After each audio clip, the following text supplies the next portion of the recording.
Good, whatever time of day it is that you're joining me here today. My name is Tyler. I'm the host of the Consequences of Communication podcast. Today is pretty special. I needed to do this intro video. I'm really tired, just got off work.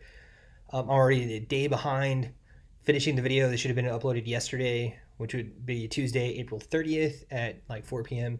I had a lot of issues with the audio, way different than last time, which is good because it's improving and it's different issues. So we solved the previous issues, we just have different ones now. So with that, I now know what to look for this next time so that these issues don't present themselves.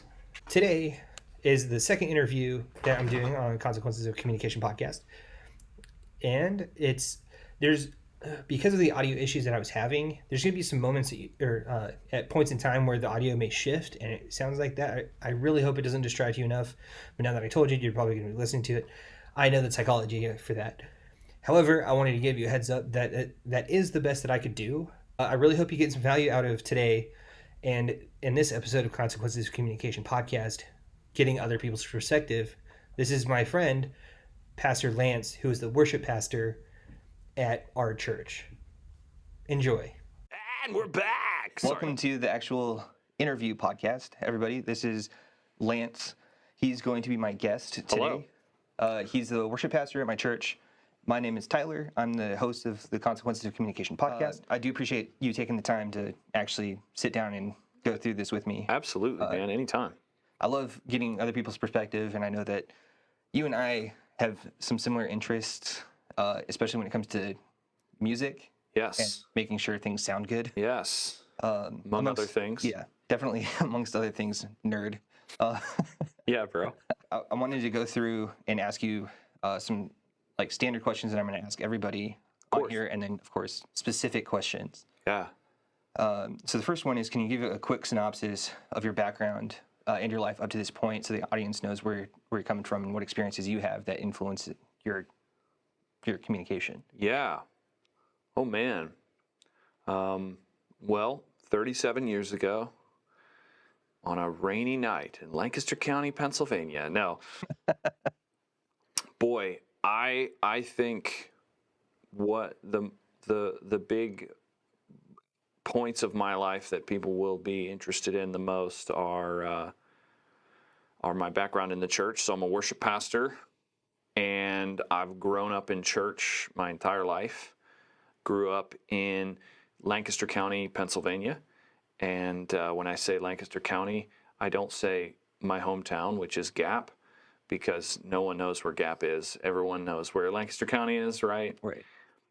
And middle of Amish country, grew up in a cornfield, essentially. A lot of farms, a lot of, small town sort of a feel. But not like super, super duper like population 300, small town in the middle of nowhere kind of a thing. So it was I had a great life. I really am thankful for where I grew up. And like I said, I grew up in church, so I've known nothing but, Sunday mornings, Wednesday nights, events at church, revival services, guest speakers, right, dressed up on Easter, all of it. Grew up in Assemblies of God Church, and I have an amazing family. I grew up in a family of three kids, myself, and I have two younger sisters. My dad was a roofer for most of my childhood. He was a roofer for 25 years, and so he worked hard. My mom did odd jobs as well. She was a cleaner. She had a cleaning business that she would do, and so my dad would get home from work a couple nights a week. He'd get home from work and be with us, and she'd go clean. Occasionally we'd go clean with her, and so just a hardworking family, blue collar family, and so growing up in church, obviously you get all of the good and all of the bad. You see all the great things about a life dedicated to God and a life dedicated to His calling. And then you also get to see all the really dirty parts and the people parts and the stuff that is not as fun to deal with. But I was grateful and so privileged to have just really good leaders who poured into me my entire life up until I moved and came to Dallas Fort Worth in 2006. And so, as I said, I'm a worship pastor. I have been playing music since I was 12. I'll never forget. I had this desire to kind of see if music was for me. And so when I was 12, I started, my first instrument I ever learned to play was the clarinet. I desperately wanted to play the saxophone, but they wouldn't let you start on the saxophone. You had to start on the clarinet. And I was like, I don't want to play the clarinet. I want to play the saxophone. And I guess it's an easier instrument to learn. I don't know the thought process behind it. But the point is I started on the clarinet, and that's probably good. Maybe if I'd have started on the saxophone, I would have really liked it and stuck with it, and then I'd be a worship pastor who leads from the saxophone. I don't know. Right. So hated it. Lasted about 3 months. I would always forget my clarinet. My teacher was a jerk, and he wasn't I shouldn't say that's unfair. He was very particular, and I was not very particular, and so that didn't mesh very well. And so I can still remember to this day, I remember we were talking about it. We were talking about I don't really want to do clarinet anymore.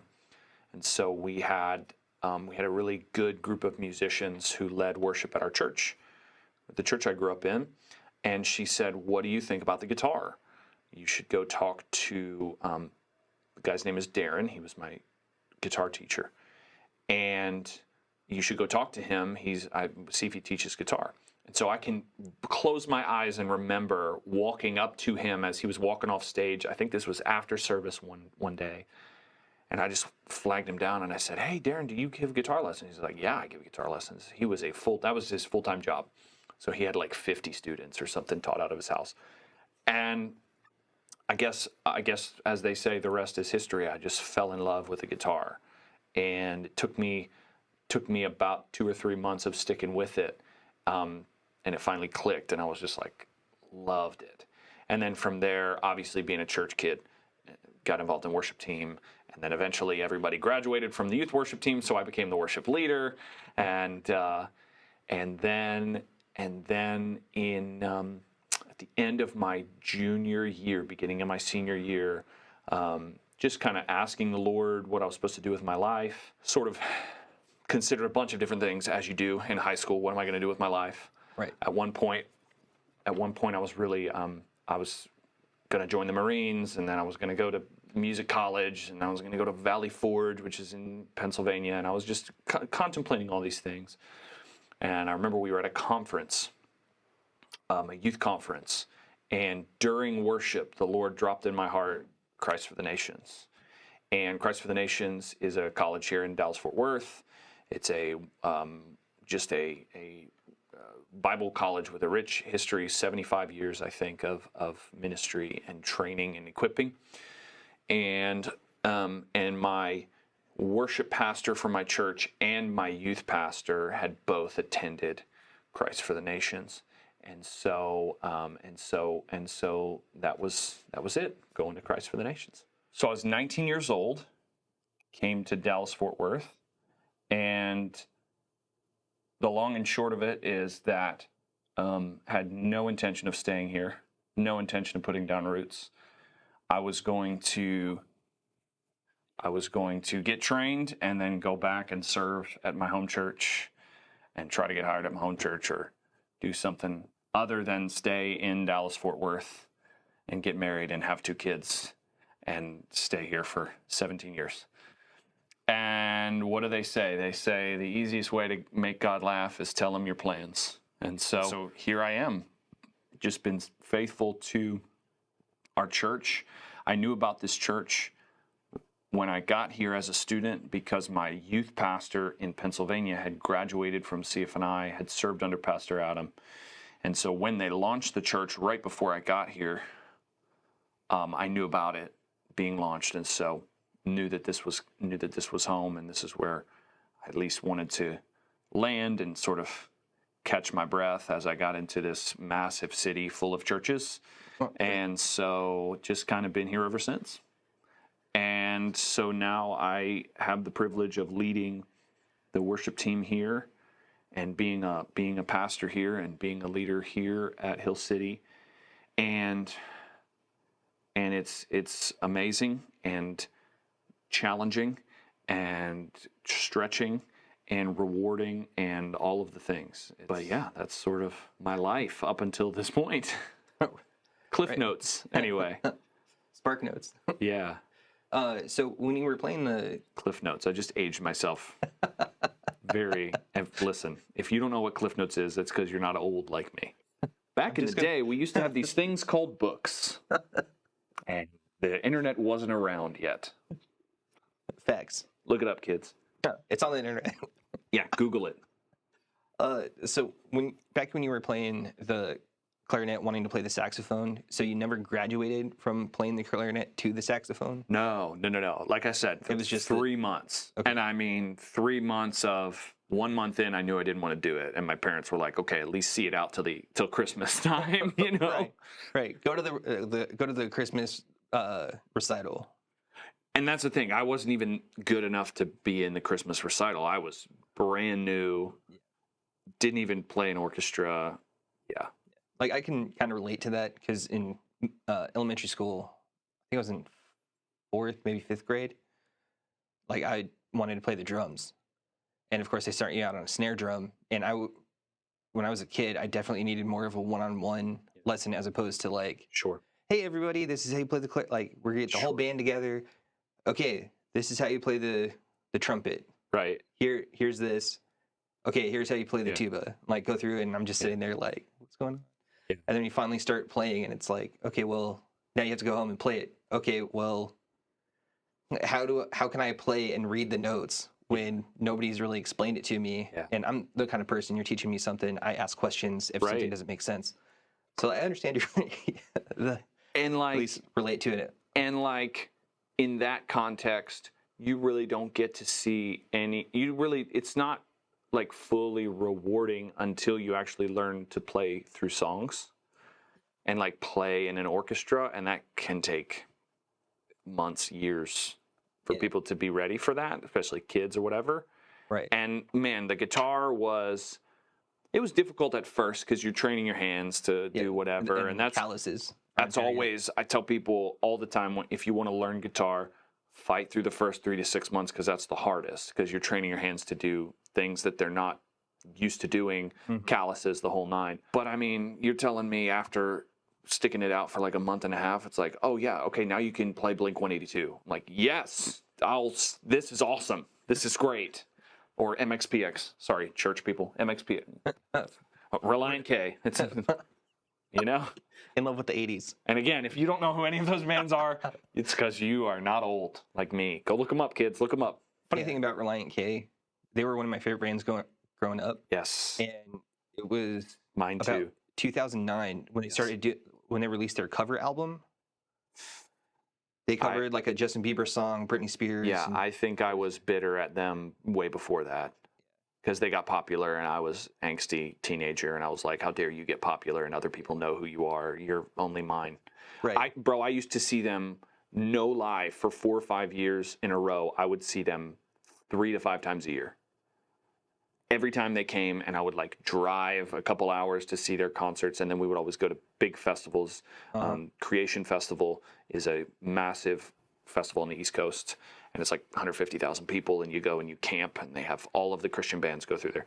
And so I would see them there. I'd see them at another festival called Purple Door, and then I'd see them on a couple tours going through. And dude, I was into them. And then all of a sudden, all of us fun guys who like to like do mosh pits or whatever and like dance to whatever, all of a sudden we started getting yelled at by all these teeny bopper children who were like, what are you doing? And I'm like, it's my band, shut up. So so of course, it's Reliant K's fault. It's not my fault. It's their fault for getting popular. Right. For me, they kind of fell off after their Christmas album. You know, it's just one of those like, that was I don't really particularly care for Christmas music. There's some songs that I'm like, when it comes on, I'm like Sure. jam to it. Little Drummer Boy, Sure. fantastic. Yeah. But I found myself after I listened to that album that there were several songs that I listened throughout the year, Yeah. like the 5 Days of Christmas. Yeah. Because like 5 Days of Christmas, it's not 5 golden rings, it's 5 pinball machines. Yes. Which is hilarious. Yes. Yes. Break up the monotony a little bit. It was awesome. Yeah, their lead man, who I think they're still around. I think they're still doing They stuff. are. And by they, I mean, I think it's just Matt Thiessen, who's the front man, who's the only original member. I don't know if any of the other original guys are there. Matt Thiessen, who's the lead singer, is a brilliant songwriter. He's a really good songwriter. I mean, some of their early stuff, and again, their modern stuff too, their newer stuff is probably good too. But man, like, they're like, dude, Sadie Hawkins Dance That's one of my favorites. and Marilyn Manson Ain't My Girlfriend. Like, Yeah. so, like, the best, dude. Lion-O? Lion-O was fantastic. Oh my gosh. One of my favorites was Staples from their very first album, their self-titled album. And funny story, I was in college, so I was here, and I went to a show. This was years after I stopped following Reliant K. And I went to a hardcore show, and there was a band called 12 Gauge Valentine, I think, which is the most angsty Right. hardcore screamo name or whatever. And I'm watching this band, and the bass player, I'm like, do I know him? Where do I know him from? And it didn't click until I saw he had 3 star tattoos on his left hand where he was playing bass. It was the original bass player from Reliant K who had left the band 10 years ago, however long ago, and now he's playing with it. And so I was like, oh, Brian, was it Brian Pittman? I think that might have been his name. I gotta look it up. Anyway, it doesn't matter, but good stuff. Yeah, I mean, we could talk all day about it. Bro, let's change this podcast To a music podcast. to an early 2000s Christian punk rock music podcast. Right.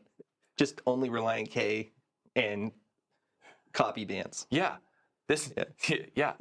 Or we'll throw in some ska too. Right. This week's topic, 5 Iron Frenzy. So Tell me your thought on the W's. there was Look it up. Look it up, kids. There was actually a cover song that they did before their cover album. It was Yeah. off Veggie Rocks. Yes, I remember The that. Pirates Who Don't Do Anything. Yes. And I think going back to what you were talking about, Matt Thiessen, about how like his songwriting, Yeah. they definitely put their own spin on it. Sure. Because instead of like we're the pirates who don't do anything and like that, I mean they have that line in there, but they're grammatically incorrect throughout the entire song. They keep changing from like past tense, present tense, Yes. future tense, Yes. all of the tenses. Yes. And it's So great. good.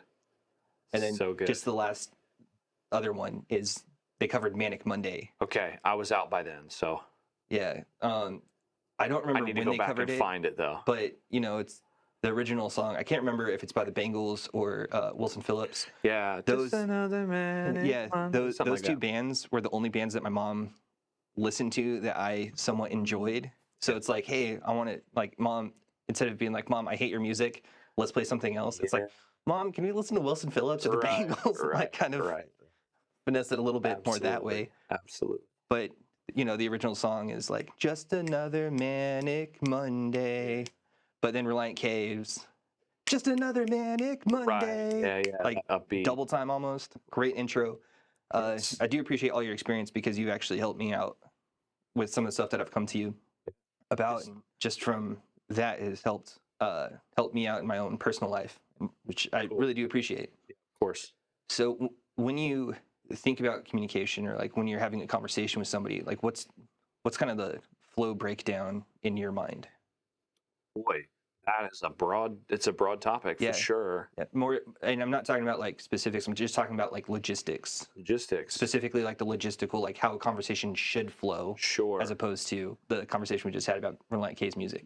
What hits my brain is, you know, I'm being in a leadership role. My mind always kind of centers around leadership and communicating to leaders and communicating to teams and how to make that effective. And we've all been a part of very poor communication lines or very toxic communication, whatever you want to say. And so as a leader, I'm always like, man, how can I be a better communicator? How can I convey information in a clear way, in a clear, simple way?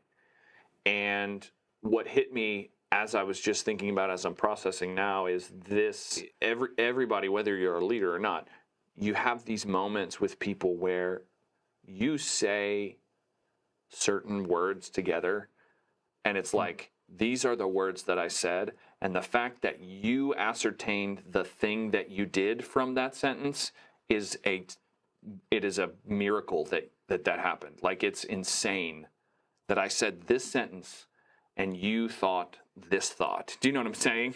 Right. Like something simple, like you come over to my house and I'm like, hey, we don't wear shoes in the house. Can you take your shoes off at the house, at the door? And someone could walk away from that sentence, me thinking, you think I'm dirty, you think I'm gross, and you know what I'm saying? Yeah. And maybe that's not a good example, but like, I mean, no, I think that is, because you said something which I interpreted that as clear, sure, whereas somebody else was like sure, taking offense to it. Sure. Like, Yeah. what you said and how you said it pushed one of their buttons of one of their insecurities that they've had, that somebody else started in them, however long ago that is, to be able to think that way. So when that does happen, do you notice like a change? Do they say anything about it, or like do they bring it up to you later? Well, usually for me, when I have a miscommunication like that and someone gets upset, I block them from social media, I take them off my phone, and I just don't talk to them anymore. And that usually takes care of it. Burn all of the That's bridges. humor. No, that's not humor, sarcasm. And we're real good at it up in the Northeast. Especially nerds. Especially nerds. No, every situation is different and everyone's different, right? Right. And this is the nuances and even the layers of, like, okay, let's say you say something and you miscommunicate something to someone. Well, first of all, you have to find out if that person has been offended in the first place, or has misconstrued something, or is upset about something you said in the first place. Right. So if there's not a healthy enough relationship there, or they're not healthy enough, or you're not even healthy enough and can't create a safe space as a person in their life for them to tell you, well, then you don't even know. And so now you've got this whole scenario where if someone's upset at you, you have no idea. Now you're just doing life. And then it's the cascade of like, okay, I do something here that may seem innocent to me, but will set you off more because of that scenario. Right. Right? And so sometimes there's a scenario where it's like, wow, I had no idea you were even offended about it. I had no idea you were even upset about it. So there's that. And that's usually, I should say, I say it's usually pretty rare. Unfortunately, that's can be common because I think people are people, and people don't, sometimes I have trouble communicating well. But in the best case scenario, if something like that happens,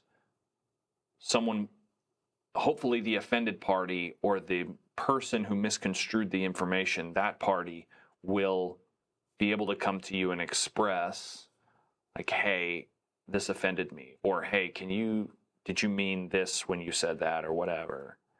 And so it's this weird, like, just tennis match back and forth, where it's like, okay, they're upset at something you said, and now you got to spend 45 minutes talking about the conversation.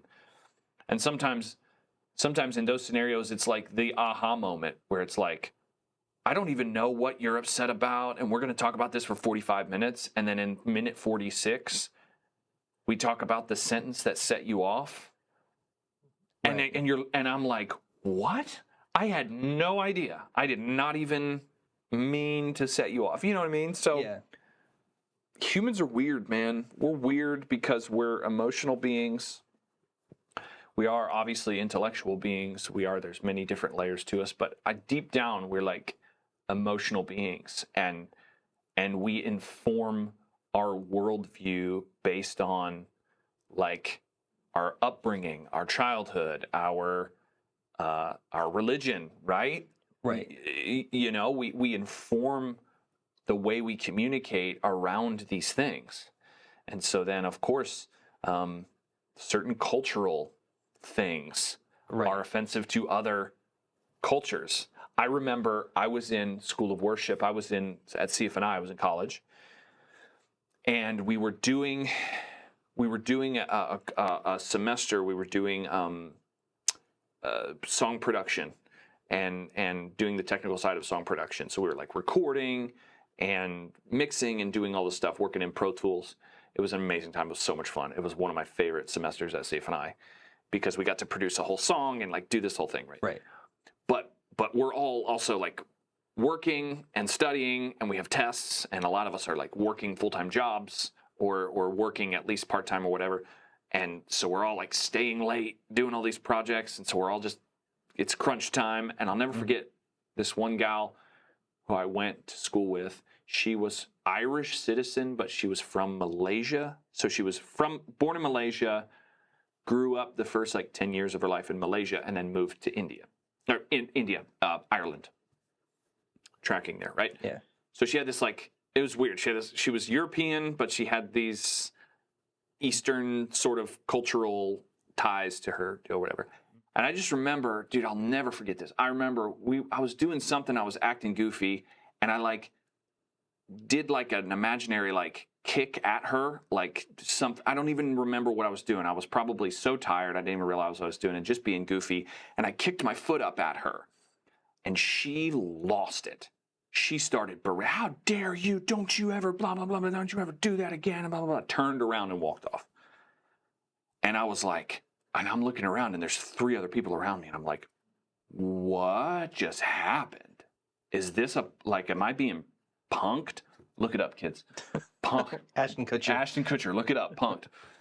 Seriously, I was like, what is going on? And so in that scenario, it was, I had to walk past her to get back to my desk for class. And so I'm like, this is awkward.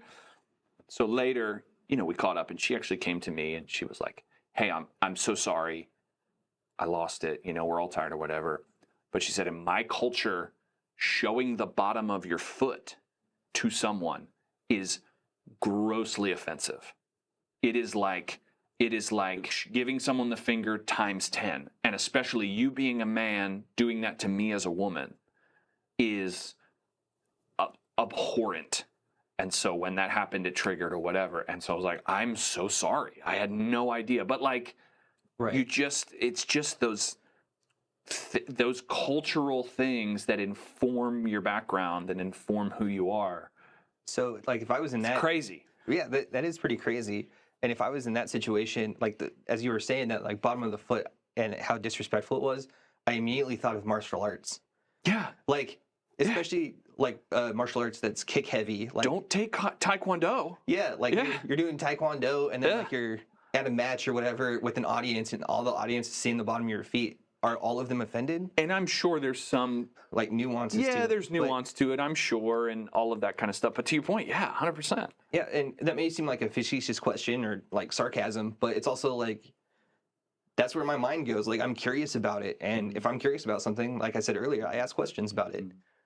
And kind of like what you were alluding to was kind of like what I think are the different phases of communication based on maturity. Yeah. So like when you're communicating with somebody, whether you yourself are mature or not, at least one party is immature. Sure. They do take the, hey, we don't wear our shoes in the house. Can you just keep them at the door? Right. And like the other person gets really offended. Bro, and, that's like, huge.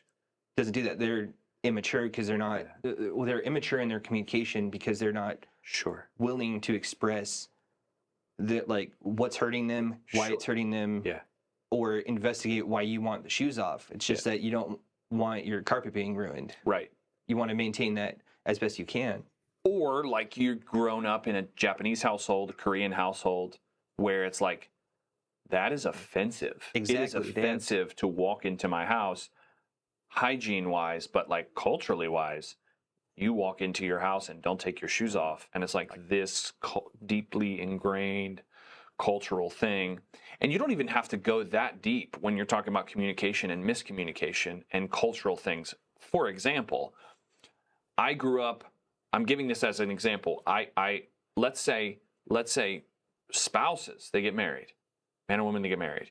And the man grew up in a house where mom cooks, cleans, prepares dinner. She's a homemaker, and that's her role in the house. That's her traditional role, and she embraces it, and that's how they live their life. And so he's never had to cook himself dinner, and maybe he's learned how to provide for himself or whatever. But in his mind, okay, when I get married, my wife will cook for me, she will clean, she will stay home, whatever. Falls in love and gets married to a career woman who is studying to get her law degree and working at a part-time at a practice and getting home late and ordering DoorDash every day. And it's like, you're on your own for dinner. It's like those two things, even these micro cultures, they inform your outlook on life. And so obviously in that scenario, when we're talking about back to communication, like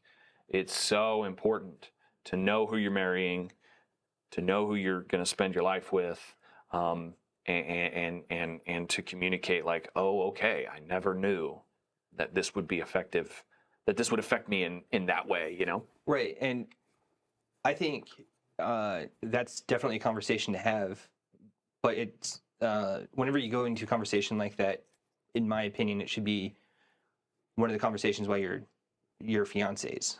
Yeah. Of like, okay, Sure. you agreed to marry me.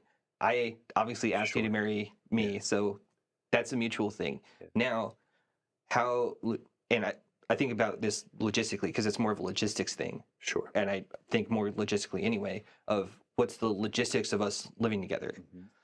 So my expectation of my wife is like for that mindset is like she stays home, she's a homemaker, she cooks, she cleans, she nurtures the kids until a certain age. Sure. And then me as the husband, I'm the one that's the breadwinner, the income source, the disciplinarian when it needs to happen. Absolutely. And that kind of thing, and the protector of the house. Yeah, and it's not even to say healthy communication in that way is not to say like this is how it's going to be, and I will never marry someone who won't do these things. Healthy communication says this is my life. This is how I was raised. I don't know a life where mom has a full-time job, and it's okay. I love you. And I'm willing, we're going to spend the rest of our lives together. But you need to know that my mindset is informed by this life that I've lived thus far. And so as we go together, let's process it through together. And maybe she grew up in a household with a single mom.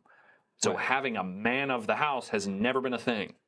Or whatever, that's kind of where the compromise comes in, because that's your expectation, and then you would listen to her expectation, or she would say hers first, and then you would say yours, and be like, okay, well, what makes sense for both of us? Because me wanting my wife to stay home and be a homemaker is completely contrary to you being raised in a single family or a single mother home, and so let's work that out. So we have some expectation, and then we'll, of course.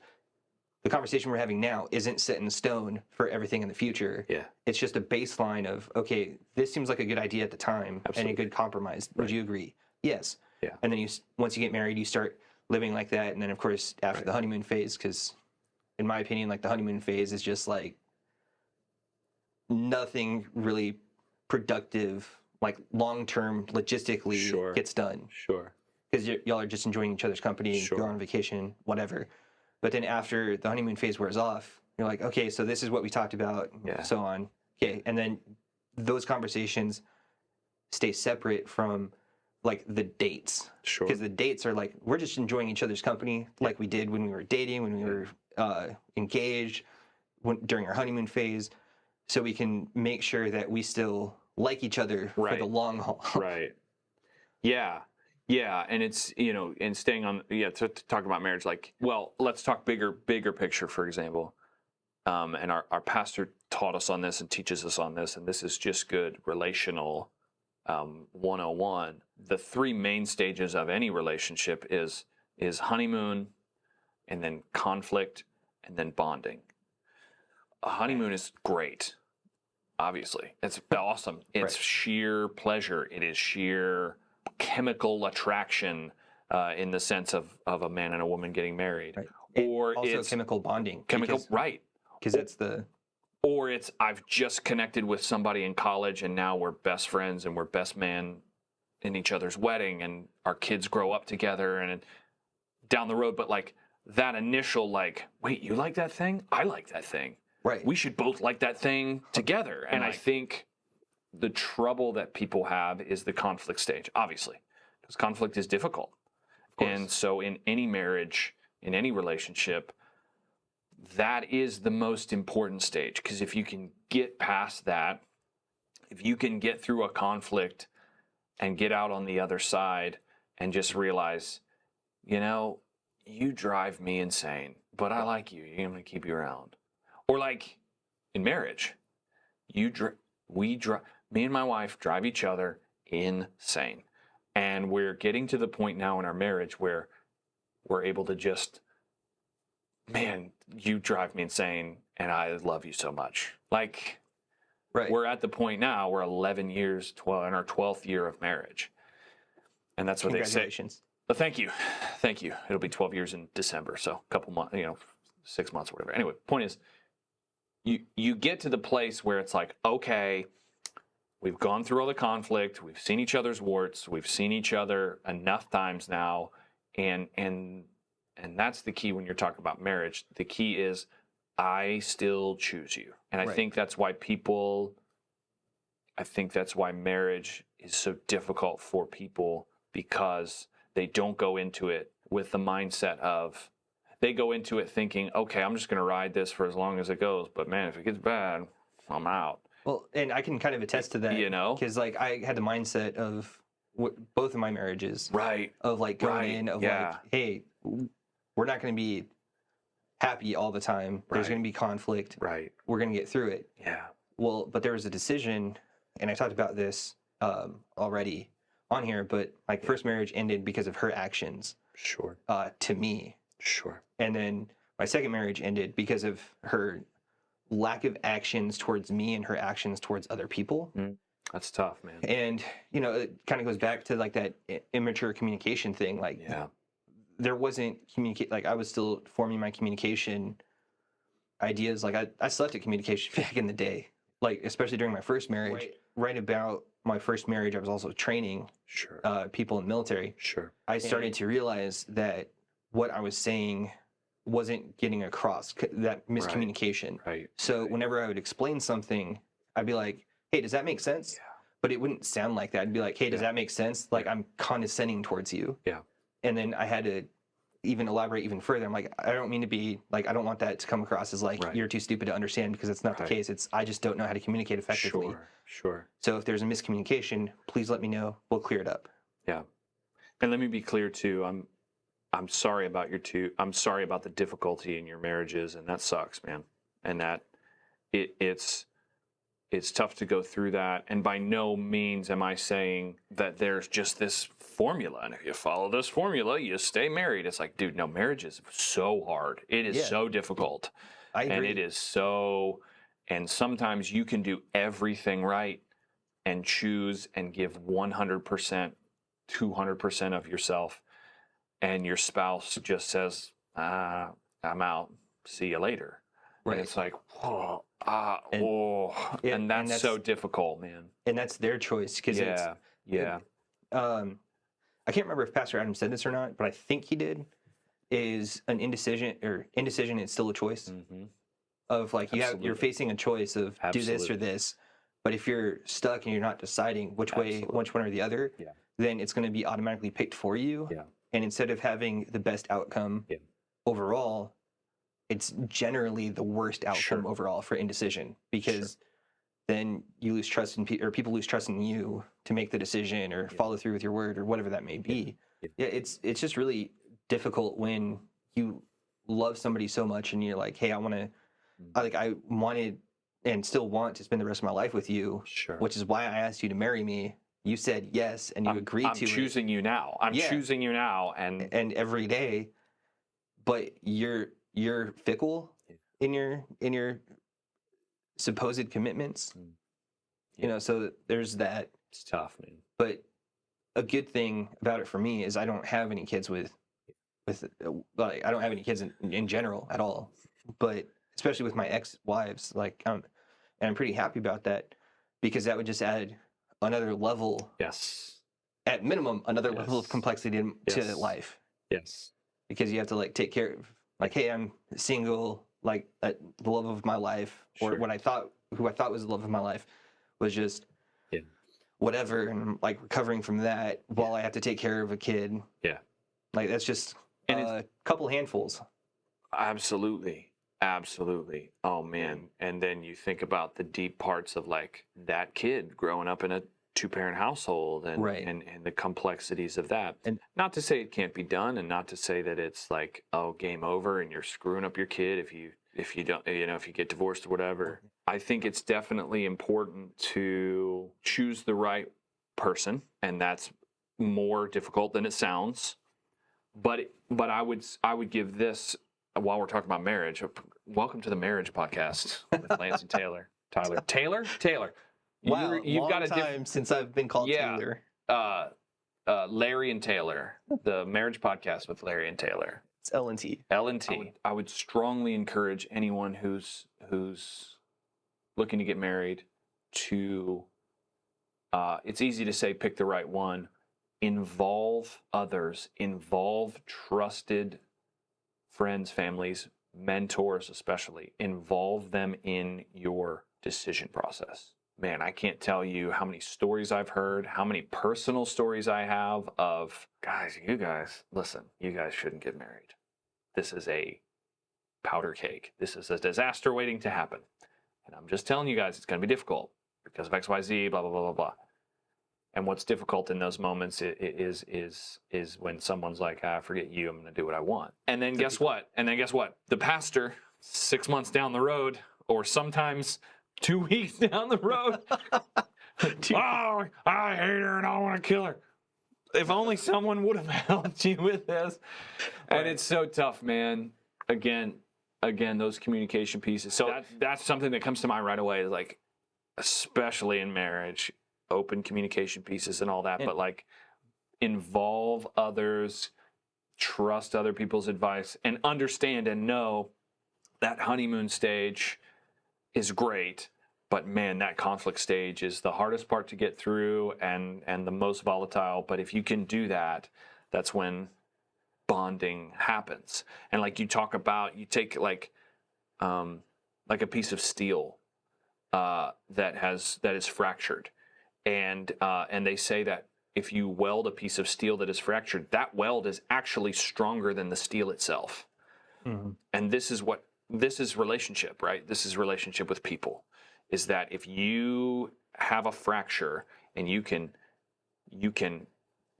mend that well and mend it in a healthy way, your relationship will be stronger, and that conflict will actually make you stronger for it. You know what I mean? Right. So I think to be able to have those conversations that you're talking about when you're like incorporating your friends, your family, her friends, her family, your mentors, her mentors, when you're talking about marriage, that's more of that like mature communication that we kind of touched on. 100%. Which, instead of just going for the like one statement, oh, you mean this, and not really expressing like, hey, you mean this. Sure. But going back to the shoe example, like, hey, can you take off your shoes? Like, we don't wear shoes in the house. Oh, well, is that because my shoes are dirty? Right. And that person expressing that, like, hey, why do I need to take off my shoes? Yeah. And then you can explain, like, hey, I grew up in a culture in like Japan or Korea or wherever where they do take off their shoes and then wear house slippers, but we don't have house slippers for everybody. Yeah. So your socks or bare feet are fine. Yeah. but we just want to, like, that's our culture, please respect it. Right. That kind of thing. Right. And then in which case, that's that mature communication. And to be able to have that level of mature communication with Sure. not necessarily all your friends and family, Sure. but the ones that are, like, I call them the seat at my table. Yeah. Of the people that I'm allowing to speak into my life Right. and and correct me, Right. even if they hear it from somebody else, be like, hey man, I heard somebody came to me, they expressed this concern, what's going on? Yeah. That kind of leads me into one of my life philosophies, which I have a couple, but one specifically about communication. Like, do you have any life philosophies before I tell you mine? About No, I want to hear yours, dude. I mean, I've got a few, I'm sure, but so taking it back to like the Reliant K era when we were listening to music, yes, because this is about when it came out. Yes. You remember hearing communication's a key to every successful relationship? Mm-hmm. Yeah. Well, I was a teenager that my dad was like, why are you not doing well in this class? I don't know. Like, short answers. Yeah. Like, I want to stop talking with you. Let me just go to my room. Yeah. Like, I'll study. Yeah. And by study, I mean like play video games, read comics, whatever. Sure. Everything except actually studying. Right. And I've been thinking about it since then. That statement implies so much else that's Sure. unspoken. So it evolved over the last 15 to 18 years, something like that, of open, honest, loving, straightforward, clear communication is the key to every successful relationship. Yeah. And the caveat to that is that communication flow. Sure. Of kind of what we're talking about, of that mature communication versus immature communication. Sure. Of you saying something to me, I'm like, okay, well, let me see if I understand you. Let me rephrase what you just said. Right. And the reason you do that is to help prevent those miscommunications of, you have your own worldview that you touched on in way more words, but good description. Yeah. But you have your own worldview that you say something because it makes sense to you, and how you say something and what you say and how you say it, to me, can mean something completely drastic, like you were talking about with the shoe instance. Yeah. But then I'm like, hey, is this really what you meant? And you're like, no, like that, it's no offense to you. This is just how I was raised. Yeah. This is the culture. Yeah. Or this is the reason. Or let me rephrase what I said in a different way to help it reconnect with you better. Sure. And then you'd be like, oh yeah, that's exactly what I meant. Yeah. Okay, now let me respond to what you said. Yeah. And like, to me, that's the best way to actually communicate.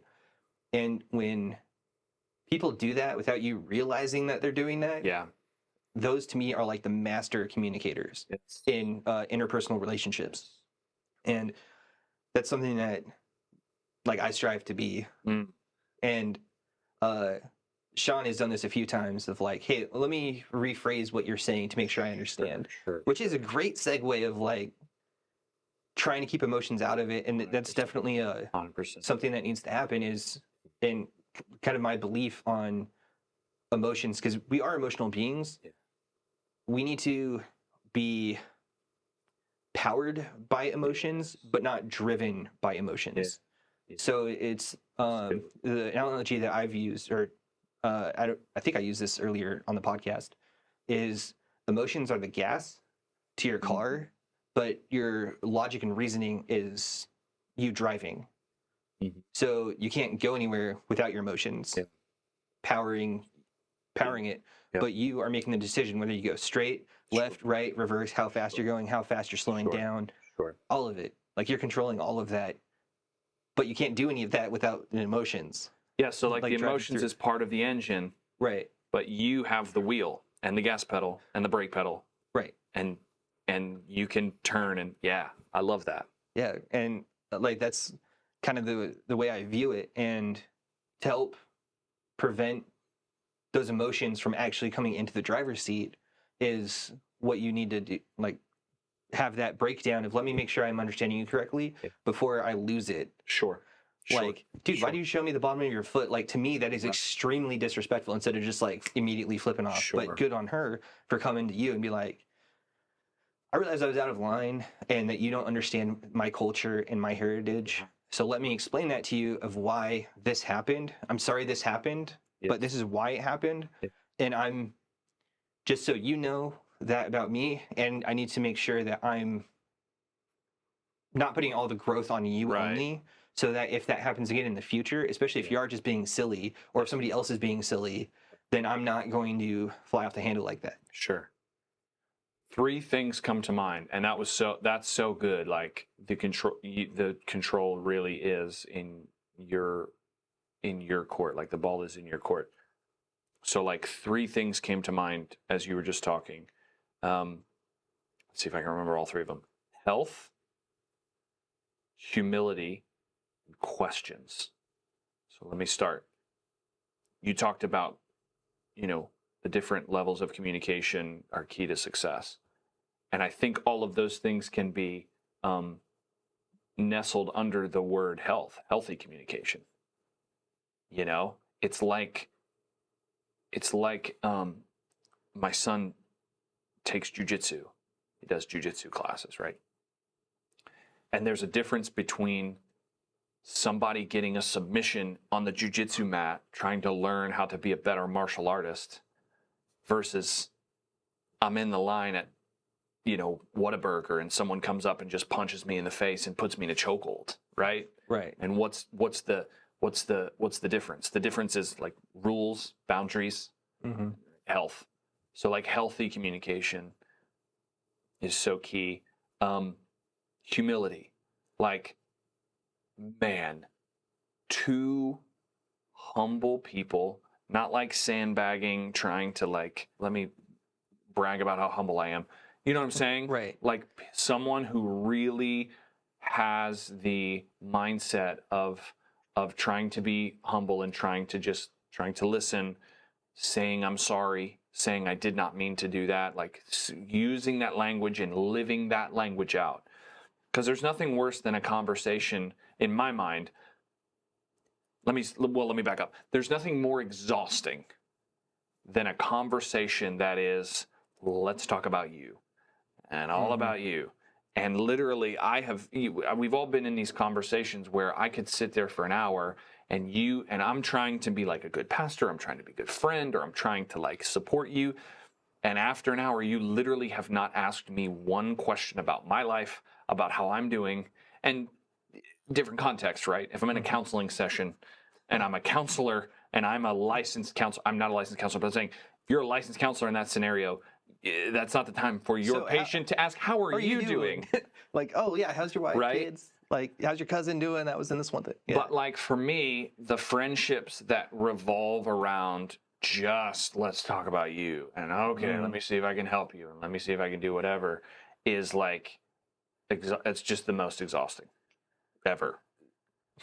Right. And then I think the third thing for me, so what did I say? Health, humility. Health, humility, questions. The power of questions in a conversation is everything. And so, for example, as a leader, I've had situations where I'm confronting somebody on something and I have this mindset that they're acting wrong, so I got to get it. Let's go get it. And so I go in hard and I'm like, you did this, you did this, you did this, you did this. And I realized my perspective of the situation was completely unwarranted and wrong. I had a wrong perspective. And had I gone in and said, okay, tell me about this, XYZ, ABC, tell me about these things, I would have been able to have perspective and I would have not been so overbearing. You know what I mean? Right. Another question I have for you is, when you hear, what's the first thing that comes to mind when you hear the word consequences? That's a good question. I think my mind first goes to like as a kid, like don't touch the cookies and your consequences for your actions and all that. I mean, how I was raised is like discipline and there's consequences for your actions. I think in a deeper sense, that carries into regular life too. Unfortunately, adults sometimes behave even worse than children in that regard. You know what I mean? Right. And so, I can skip 3 days of work this week because I can't even. And that's great. But guess what? The consequences of that is you might lose your job. Right. or you're going to be behind in your work, which is going to affect your job performance, or like your coworkers are going to be upset with you because you let them down you no-showed 3 days in a row or 3 days in the week, and now everyone's having to scramble because you no-showed, So that to me, I guess that to me is the biggest what comes to mind. I always I try to break people's perspective on things. People are now say what's up, but back in the day, like back in my day, Right. people were like, how you doing? To Right. howdy, to like the head nod or whatever as you're passing in the hallway. And that's really more like of a social pleasantry of like, I acknowledge that you're there, but please don't talk to me as I continue on my own way. Yeah. Like that's to me kind of what it is. So when people are like, how you doing? Like I typically throw in like a weird answer because it throws them off their beat. Oh. Or if like hey, what's up? Instead of getting like, oh yeah, like what's up back or whatever. Sure. I'm like the ceiling, the roof. Yeah. I've done it to you multiple times. Yeah, you do really good. You do really do a good job of that. Of like, oh, you're making me think in this, which is Right. great. Right, because like I value that real connection. Yeah. Or the start of a real connection there. Sure. Or the continuation of that real connection instead of just like, hey, like I see you across the room and like we're all busy talking in our own cliques or whatever, and like a bigger environment where it's like we can't really meet or whatever. Sure. But for me, to try and break that for consequences, it has a societal negative connotation to it, right? Yeah. Like, oh, you have to deal with the consequences of your actions, meaning the negative stuff, as opposed to the positive too, where that's true. That's that kind of thing. So, for example, eating the cookies, Yeah. the negative is you have to deal with the consequences of eating like 300 more calories than you should have, Sure. and also getting in trouble with your parents for them telling you not to eat the cookies, in addition to not having as many cookies later. But the good side of that is you got to eat a little pastry that tasted really, really good. Yeah. So that's also a consequence. So for me, consequences of communication was like the only name that I could come up with for this, because and consequences is the result of whatever it is. So consequences of communication. Sure. The result of communication. Sure. And isn't it funny how that word, and maybe on purpose, maybe it's phonetically, that's how isn't it funny how that word always leans towards the negative? Mm-hmm. Like the consequences of, drinking too much beer and driving home is that you might get in an accident, or if you get pulled over, you're going to get a DUI. Or like the consequences of eating McDonald's every single day for all 3 meals is like, you're going to get fat. Why do you got to call me out like that? Listen, I've got my McDonald's right down here. I'm ready to go. We never say, hey, the consequences of eating healthy and going to the gym every day is that you're going to be in shape and look good. Right. It's usually what I have experienced is it's consequences and benefits are in the same context of the same conversation. Like the consequences of eating McDonald's is you're going to get fat.Ure. The benefit of going to the gym and eating healthy is you're going to get that body. Obese. Let's not. I'm fat. shame. I could say it. You're not. Get out of here. You're not obese. According to the height, weight, BMI chart at the doctors, I'm overweight. Well, I'm working on it. You're not as obese as others, so you're fine. You're living a fair life. You're living a good life. Yeah. So that's kind of the Obesity Talk with Larry and Charles. Sorry. That doesn't even start with a D. Don't worry about it. Tharls. Larry and Tucker talking about talking about BMI. Right? All of the things. I snorted just now. It's totally going to be the intro. Good. I just snorted just now. Snorted just now. Do it. We were talking about life philosophies a little bit earlier, and I think I may have told you this one already, but one of the other life philosophies that I kind of live by is if you can't laugh through life, find something to laugh about. Yeah. Because it's really of like that enjoyment aspect of it. Because like we're all here, life sucks a lot sometimes. But it's really like that relationship or the relationships that you've built with friends, family, spouse, kids, pastors, mentors, mentees, whatever that looks like. And that's really kind of what makes one of the aspects that makes it worth going through is it's kind of like Stop and Smell the Roses. Sure.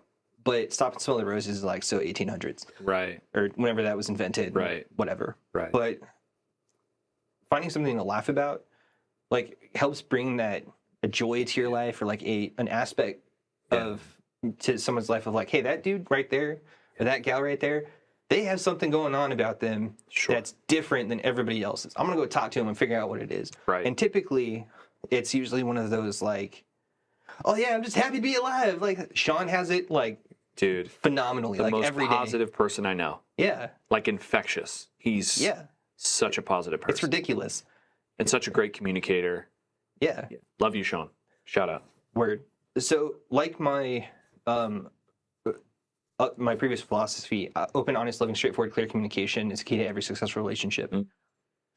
And I do agree with you that that is all, that can be all under healthy. Healthy, yeah. But to be as more clear of what healthy actually means, because people throw out terms of communication is the key. No, healthy communication is the key. Well, what does healthy communication look like? Right. Asking those questions of okay, well, healthy communication is you have to be honest and loving and all that, and loving could also be more like respectful, like that kind of aspect of it.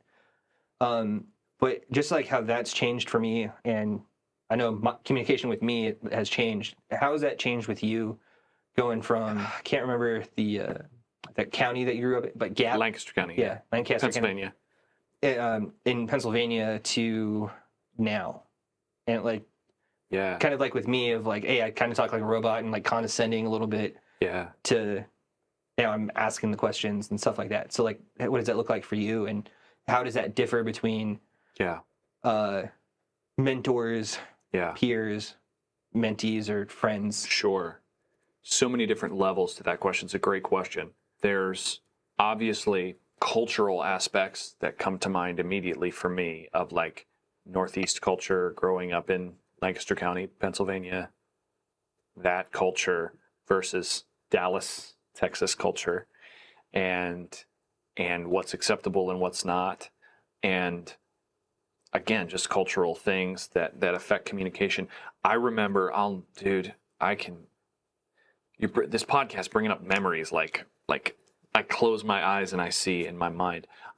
I was in Dallas for a week, less than a week. And I was walking down the hallway one day, going to my dorm room, and like 5 people passed me in the hallway, and they're like, "Hey, what's up? What's going on? Hey, what's going on, man? How you doing? How you doing? What's going on? Hey, what's going on, man? Hey, good to see you. What's going on?" And I thought I had something on my face. Like I was like, something's wrong with me, because everyone's talking to me, going down the hallway. It where I grew up, like, it's not that we are rude. It's not, everyone thinks that we're rude, and some of us are very rude. And it's not that we like hate people, and it's not even that we're all just a bunch of introverts. It's just like where I grew up, it's like this, I live in my bubble, you're in your bubble, and if our bubbles ever need to coalesce, then we'll talk about that. But as long as you're there, and I'm here. Mm-hmm. And so to me, something as simple as every person saying hi to me when I walk past them, I'm like, what is your guys' problem? Why do you keep... So culturally, it's different, right? Obviously, Northeasterners, we tend to be very sarcastic. And I like... No. Yes, very much so. And so that gets me in trouble sometimes. Sometimes I'll be in the middle of a conversation and I'll throw in some sarcasm, and I'm better at it now. But even back then, I was really bad at, like, it took me a second, and then I realized, oh, that wasn't the time for sarcasm in that scenario. So cultural differences for sure. I think there's also major differences in 19-year-old Lance versus 37-year-old Lance. Like, 19-year-old Lance was at a completely different emotional level than 37-year-old Lance. 19-year-old Lance had far less leadership experience, conflict experience, different friend groups, different social circles than 37-year-old Lance. And so that affects things for sure.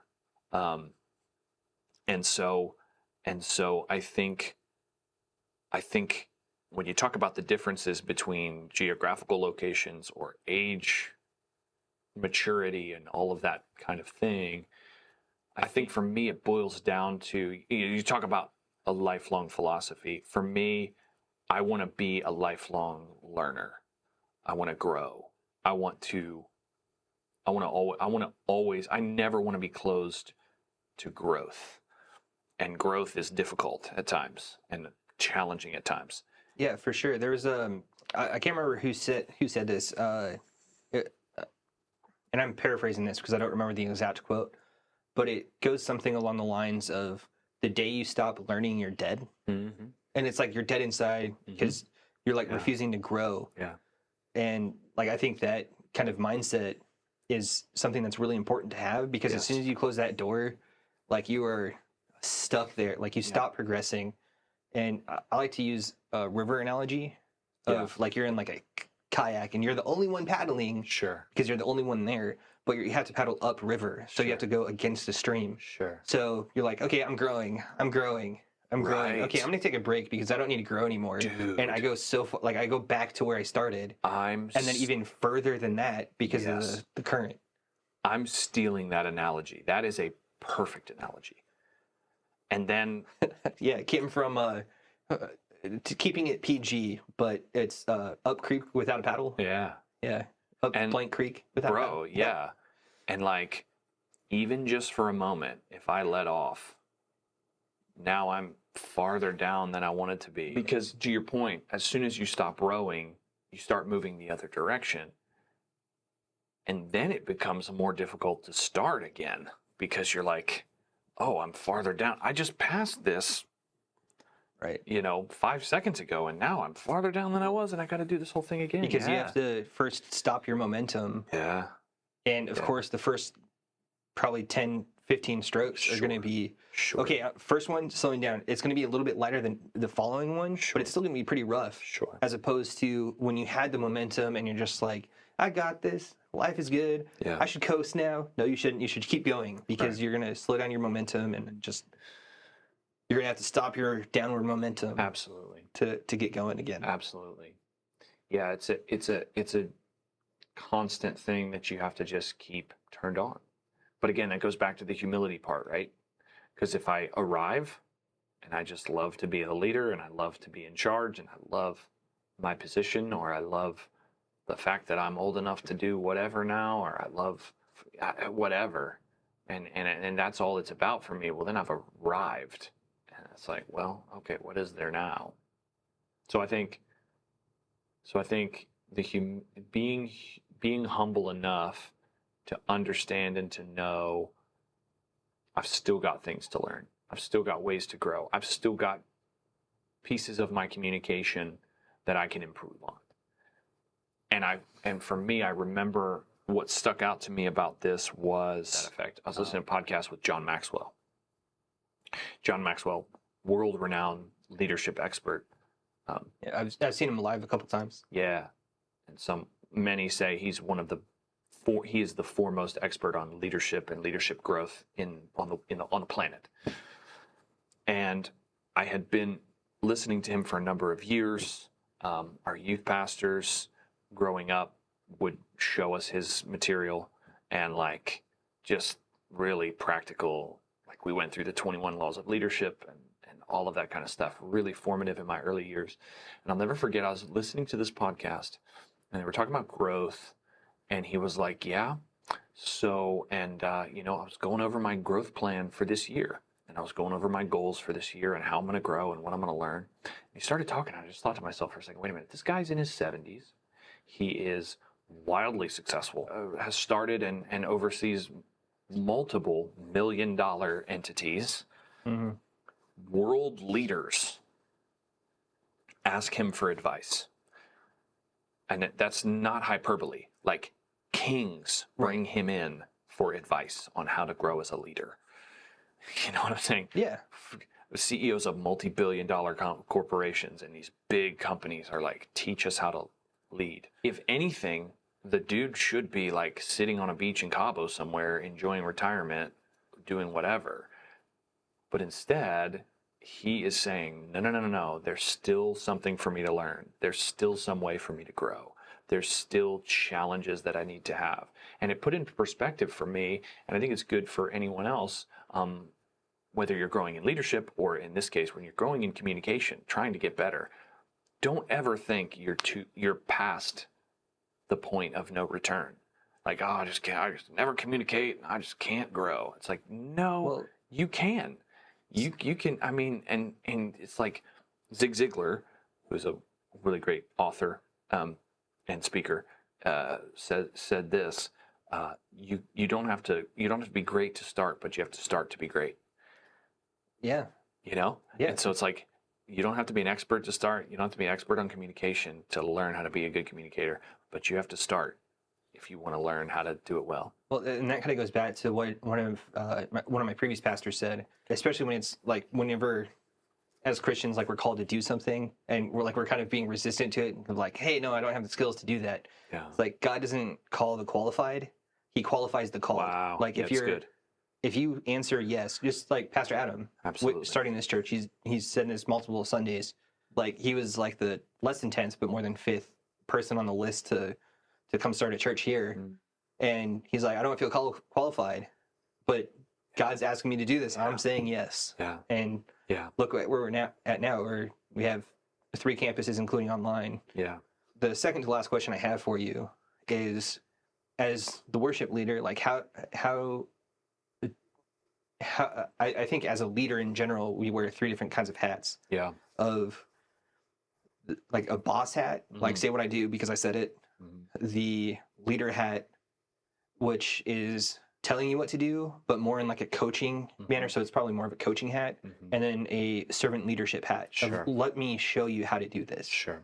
And how does, like, do you wear all 3 of those at different times as the worship leader? And like what kind of situations do you trade out hats or wear multiple hats at once? That's a really good question.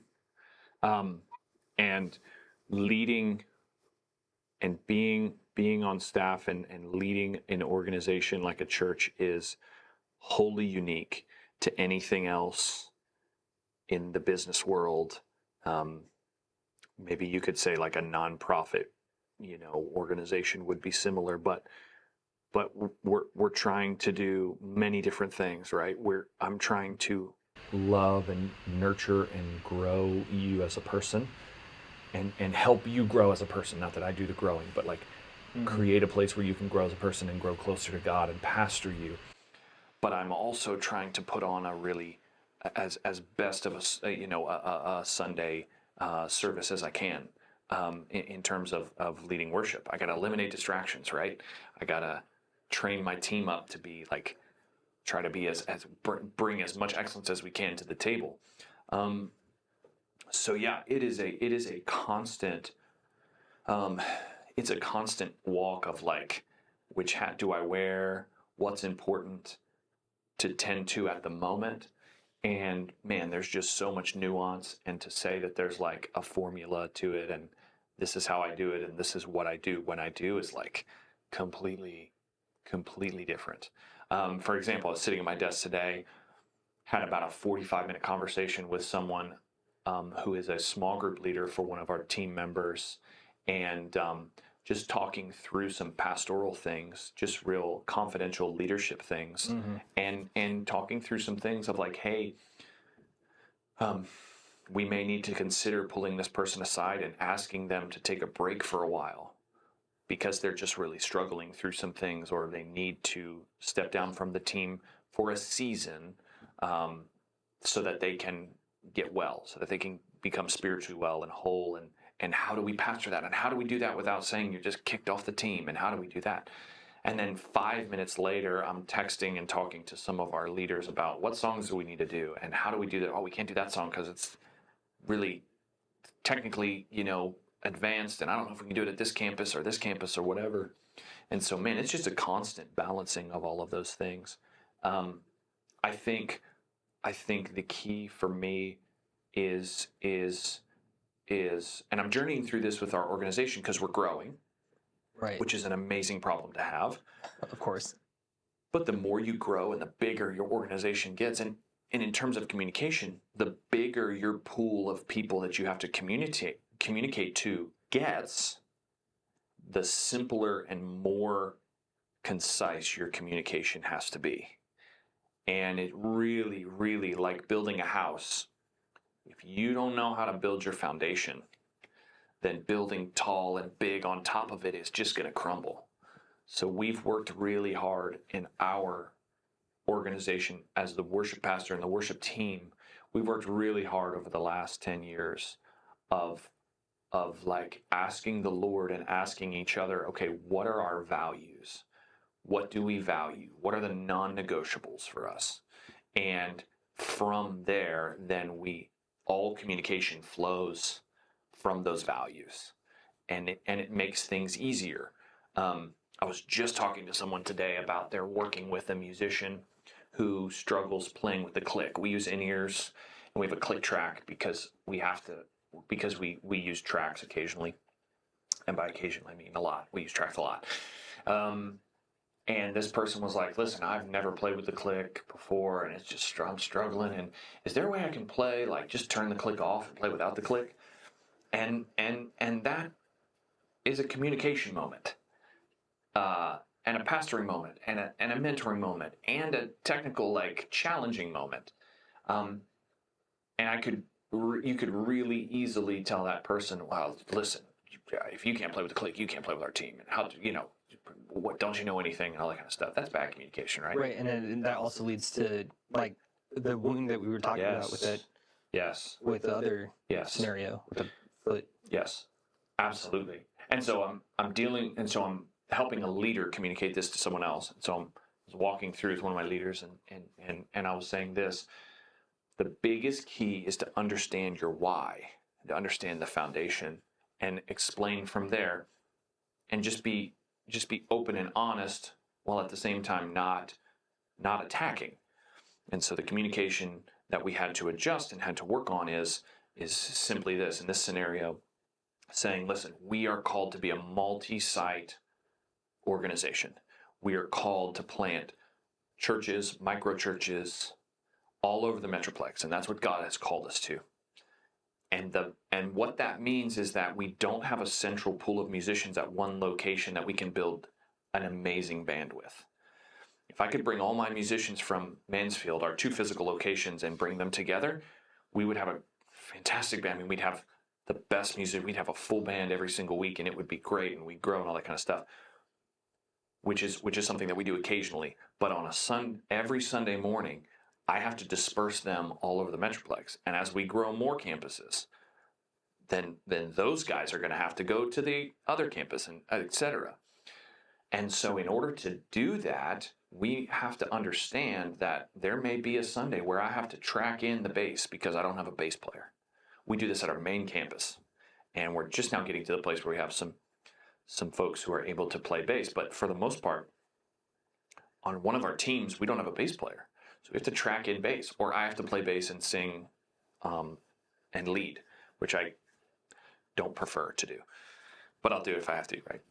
Mm-hmm. And so all of that reasoning then informs the conversation. So if I can explain that and use that simple communication of this is where we're going, this is why we do what we do, then I can look that guy in the face and say, so if you can't play with a click, then that means you can't accomplish what we're trying to accomplish.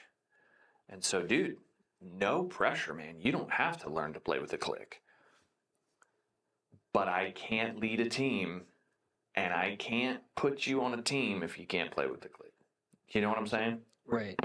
It's that key piece, Yeah, and I think the principles that you were talking about is exactly the ones to use about that leader that you mentioned just a moment ago. Yeah. The last question I have for you, is there anything or any question that you have of me about either communication or whatever? Yeah, what are some of the big nuggets you've learned? How many episodes have you done of this? This would be episode 15, the number episode 15. Sure. I started with 0. Yeah.